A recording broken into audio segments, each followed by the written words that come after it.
Hello বন্ধুরা, কিভাবে আপনারা ফোন নাম্বার দিয়ে আপনার বয়স বের করবেন, তো আজকে ভিডিওর মধ্যে দেখিয়ে দিব। ভিডিওটি লাস্ট পর্যন্ত দেখবে এবং সবাইকে শেয়ার করে দেবে। চলো ভিডিওটি শুরু করা যাক। প্রথমে ক্যালকুলেটারে চলে যাবে।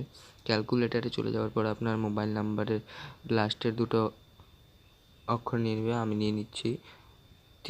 নিয়ে নেওয়ার পর গুণ দিবেন, গুণ দেওয়ার পর 2 দিবেন, 2 দেওয়ার পর যোগ দিবেন, যোগ দেওয়ার পর 5 দিবেন, তারপর সমান চিহ্নে ক্লিক করবেন, তারপরে আবার গুণ দিবেন, গুণ দেওয়ার পর 50 গুণ করবেন, আবার সমান চিহ্নে ক্লিক করবেন, ক্লিক করার পর আবার প্লাস দিবেন 1775, যোগ করার পর সমান চিহ্নে ক্লিক করবেন, মাইনাস দিবেন, আপনার মানে কত সালে জন্ম হয়েছে ওটা দিবেন।